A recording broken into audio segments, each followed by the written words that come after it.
Hola, mi nombre es Yulitza Alexandra Sánchez Guevara, estudiante de la Universidad de la Amazonia del programa de Ingeniería Agroecológica, y hoy les voy a hablar sobre metabolismo. En esta primera parte encontramos la tabla de contenido. Objetivo general: gestionar eficientemente la energía y los materiales necesarios para mantener la vida y las funciones celulares en un organismo. Se puede resumir en la producción, utilización y regulación de la energía para sustentar las diversas actividades biológicas que ocurren en las células y tejidos. ¿Qué es el metabolismo? Son el conjunto de reacciones bioquímicas que se dan en la célula con el fin de obtener las biomoléculas y la energía necesarias para los procesos vitales. El metabolismo también se puede definir con que es el conjunto de reacciones químicas que tienen lugar en las células del cuerpo para convertir los alimentos en energía. Nuestro cuerpo necesita esta energía para todo lo que hacemos, desde movernos hasta pensar o crecer.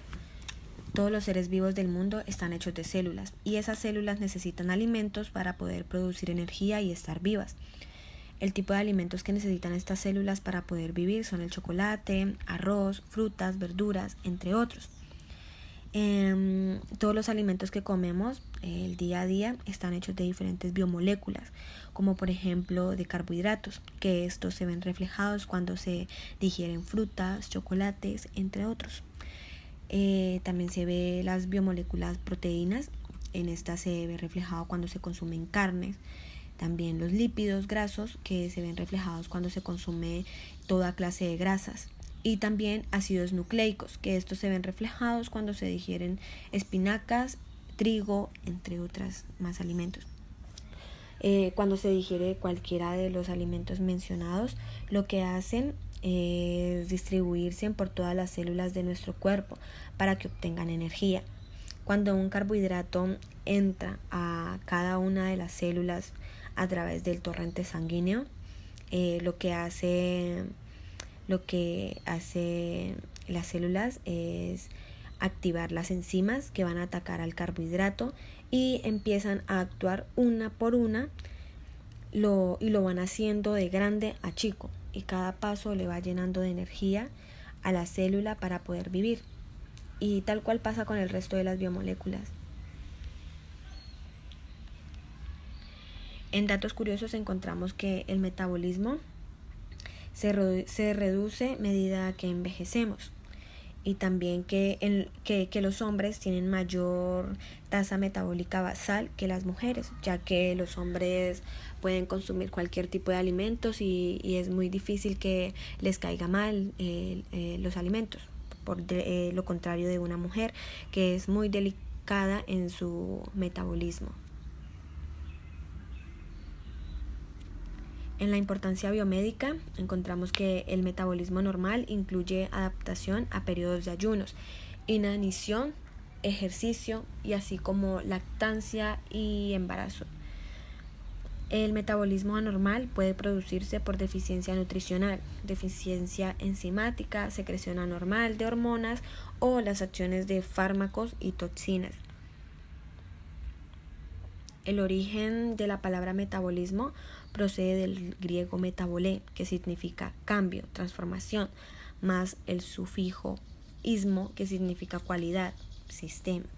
Es decir, la cualidad que tienen los seres vivos de poder cambiar químicamente la naturaleza de ciertas sustancias. En las aplicaciones generales encontramos lo que es la respiración, la circulación sanguínea, la regulación de temperatura corporal, las concentraciones musculares, digestión de alimentos y nutrientes, funcionamiento del cerebro y de los nervios. Funciones del metabolismo. Después de ingerir alimentos, nuestro sistema digestivo utiliza enzimas para degradar, es decir, para descomponer las proteínas en aminoácidos.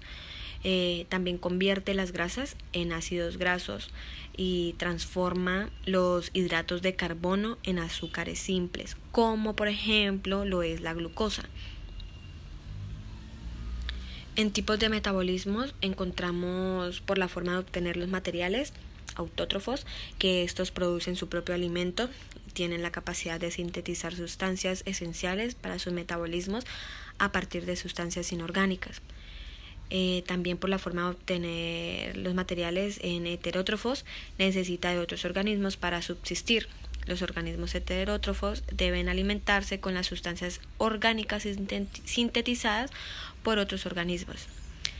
Por la forma de obtener energía encontramos la fotosíntesis, que esta emplea la luz como forma de energía, y los quimiosintéticos, que estos obtienen la energía a partir de reacciones químicas. La nutrición permite clasificar a los organismos en heterótrofos. Estos sí obtienen la energía de la degradación de compuestos orgánicos elaborados por otros organismos, que son autótrofos. Y los autótrofos, si tienen la energía del sol, se denominan fotosintéticos. Las etapas de su nutrición son incorporación de los nutrientes, transporte de la savia bruta, intercambio de gases, transporte de la savia elaborada. Para la realización de la fotosíntesis se necesita incorporación de los nutrientes, transporte de la savia bruta, intercambio de gases, y esto forma parte del metabolismo. Si obtienen la energía de la oxidación de compuestos inorgánicos, son quimiosintéticos, como ya se había dicho anteriormente. Las rutas metabólicas. Una vía metabólica es una serie de reacciones químicas conectadas que se alimentan unas a otras. La vía toma una o más moléculas de inicio y a través de una serie de moléculas intermedias las convierte en productos. Las vías metabólicas se pueden dividir en general en dos categorías según sus efectos. La fotosíntesis, que fabrica azúcares a partir de moléculas más pequeñas, es una vía de construcción, o, como se llama normalmente, una vía anabólica. En contraste, la respiración celular descompone el azúcar en moléculas más pequeñas y es una vía de degradación o vía catabólica. Anabólicas. Las moléculas pequeñas forman moléculas grandes y estas lo que hacen es requerir energía. Y las catabólicas, las moléculas grandes se degradan a moléculas más pequeñas y lo que hacen es liberar energía. Las vías anabólicas sintetizan o fabrican sustancias complejas a partir de sustancias muy simples o sencillas. Para que este proceso se lleve a cabo, el cuerpo necesita consumir ATP. Las reacciones químicas son de reducción. Además, el organismo necesita absorber energía calorífica y a estas reacciones se le llaman endotérmicas. Las vías catabólicas, estas degradan sustancias complejas a sustancias más simples o sencillas, produciendo energía llamada ATP. Para que el organismo la utilice en todos sus procesos, se da a través de reacciones de oxidación, donde lo que hace es liberar energía calorífica. Y a estas reacciones se le llaman exotérmicas. Aquí encontramos un ejemplo más claro.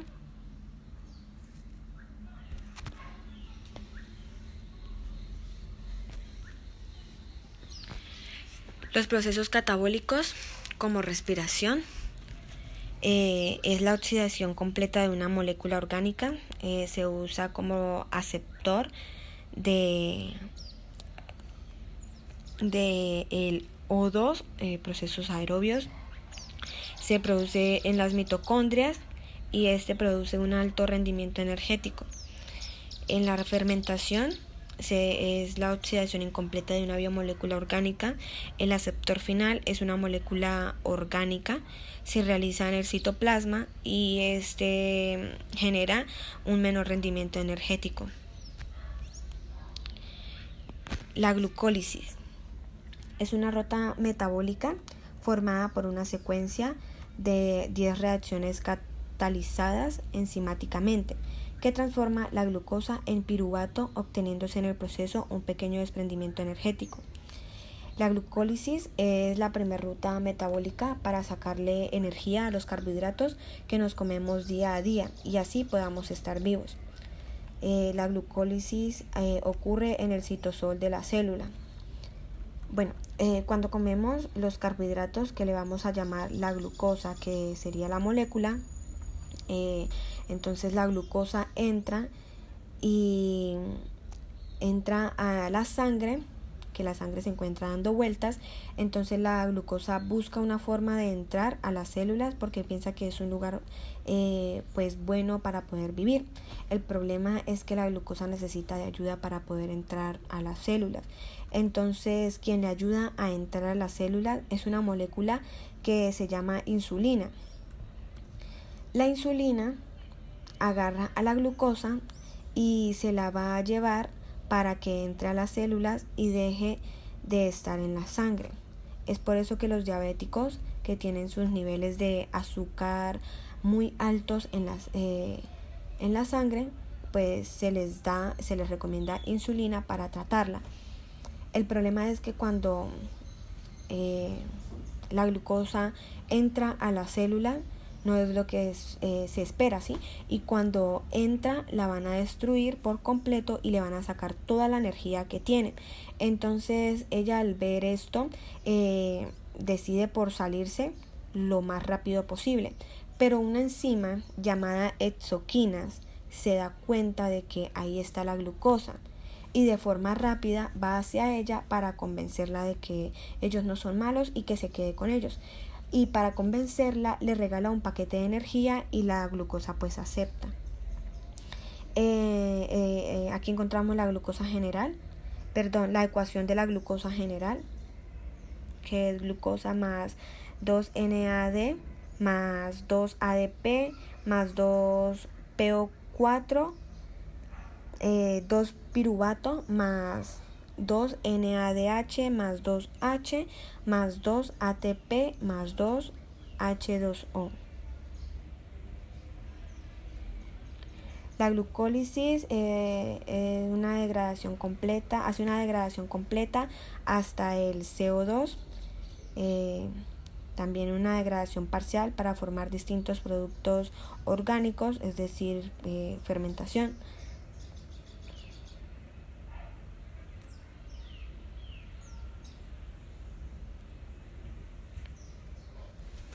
Aquí ya entramos a los pasos de las reacciones de la glucólisis. El primer paso es fosforilación de la glucosa. En esta reacción, la enzima glucoquinasa favorece la adición de un grupo fosfato proveniente del ATP al carbono 6 de la glucosa, formando glucosa 6-fosfato y ADP, como se evidencia en el ejemplo de la imagen que añadí ahí.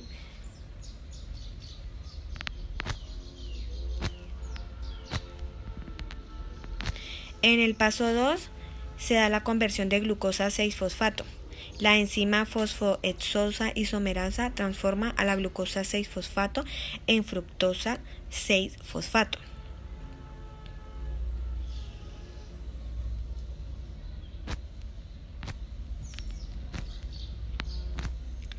En el paso 3, la fosforilación de la fructosa 6-fosfato, la fosfofructoquinasa transfiere un grupo fosfato de un ATP al carbono 1 de la fructosa 6-fosfato, así formando una fructosa de 1,6-fosfato y ADP.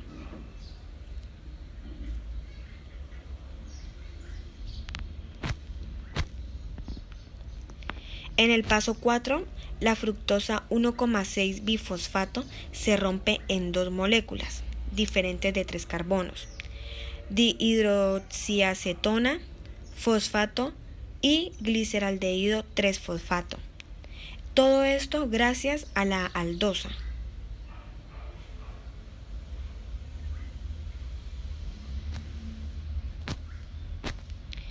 En el paso 5 se da la conversión de dihidroxiacetona a fosfato. Entonces, pues para continuar el proceso de la glucólisis, la dihidroxiacetona fosfato tiene que transformarse a gliceraldehído 3-fosfato. A partir de este paso, ahora hay dos moléculas de gliceraldehído 3-fosfato que continúan a la par con las reacciones.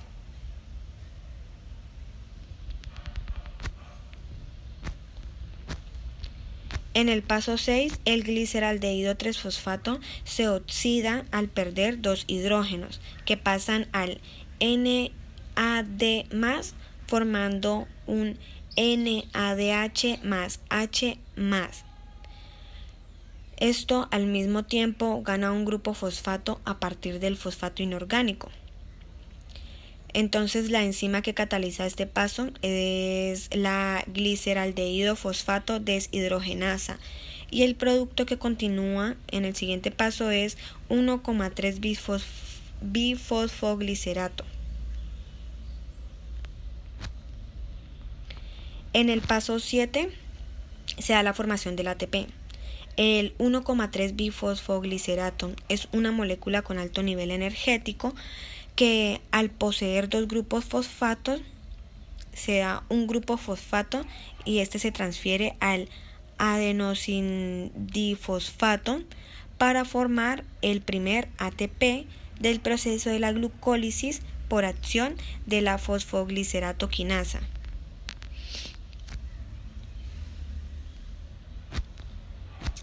En el paso 8, el 3-fosfoglicerato tiene un grupo fosfato en el carbono 3, por lo que hay que mudar ese grupo fosfato al carbono 2, es decir, que en vez de quedar ahí, se sube al carbono del medio. Esto lo realiza la enzima fosfoglicerato mutasa y el producto es el 2-fosfoglicerato. En el paso 9, la enolasa es la enzima que cataliza la pérdida de una molécula de agua del 2-fosfoglicerato para formar fosfoenolpiruvato, que tiene un potencial más alto de transferir grupo fosfato, tal cual como se evidencia en el ejemplo de la imagen, que la molécula de agua se produce como pérdida. En el paso 10 y último paso de la glucólisis, donde el piruvato quinasa transfiere el grupo fosfato del fosfoenolpiruvato a un ADP, así para formar un ATP y un piruvato. Es decir, que forman dos al mismo tiempo.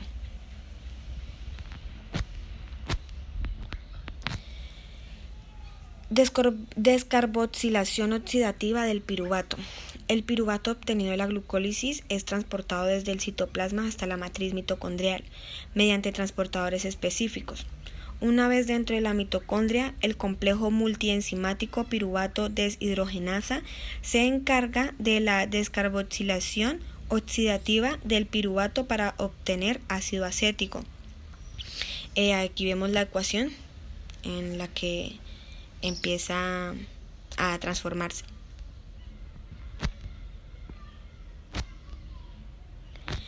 El ciclo de Krebs. El ciclo de Krebs o ciclo del ácido cítrico es una secuencia de reacciones químicas que se llevan a cabo en la mitocondria de las células eucariotas como parte de la respiración celular. También conocido como de los ácidos tricarboxílicos. Es un proceso cíclico que oxida el acetil CoA hasta CO2. Este ciclo ocurre en la matriz mitocondrial. El acetil CoA se une a una molécula de 4 carbonos, el oxalacetato, obteniendo citrato de 6 carbonos.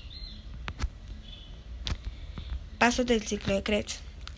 Paso 1. En el primer paso del ciclo, el acetil CoA se une con una molécula de 4 carbonos, oxalacetato, y libera el grupo CoA a la vez que forma una molécula de 6 carbonos llamada citrato.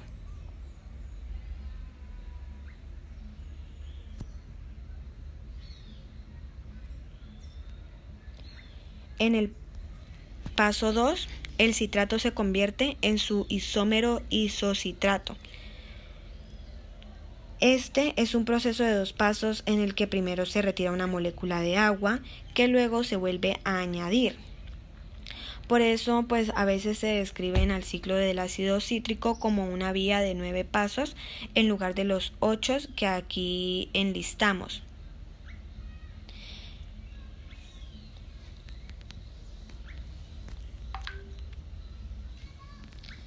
En el paso 3, el isocitrato se oxida y libera una molécula de dióxido de carbono, con lo que queda una molécula de 5 carbonos, el alfa-cetoglutarato. Durante este paso, NAD+ reduce a NADH.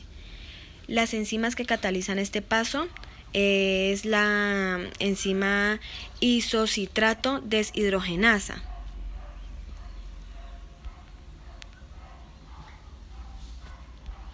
En el paso 4, el alfa-cetoglutarato se oxida y lo que hace es reducir un NAD+ en NADH y en el proceso libera una molécula de dióxido de carbono. La molécula de 4 carbonos resultante se une a la coenzima A y forma el inestable compuesto succinil-CoA. La enzima que cataliza este paso es alfa-cetoglutarato deshidrogenasa.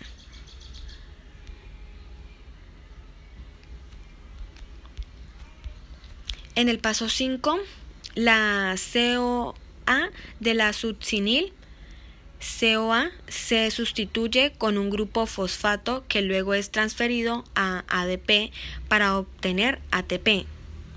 En algunas células se utiliza GDP en lugar de ADP, con lo que se obtiene GTP como producto. La molécula de 4 carbonos producida en este paso se llama succinato.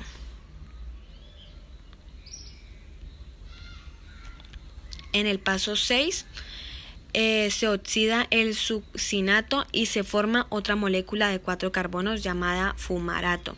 En esta reacción se transfieren 2 átomos de hidrógeno junto con sus electrones a FAD para formar FADH. La enzima que realiza este paso se encuentra incrustada en la membrana interna de la mitocondria, por lo que el FADH puede transferir sus electrones directamente a la cadena de transporte de electrones.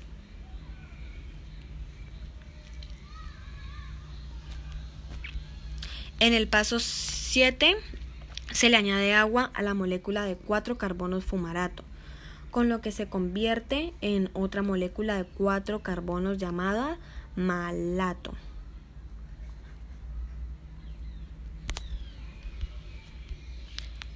Y en el último paso se regenera el oxalacetato, el compuesto inicial de 4 carbonos, que pues mediante la oxidación del malato, que se dio mediante la oxidación del malato. En el proceso, otra molécula de NAD se reduce a NADH.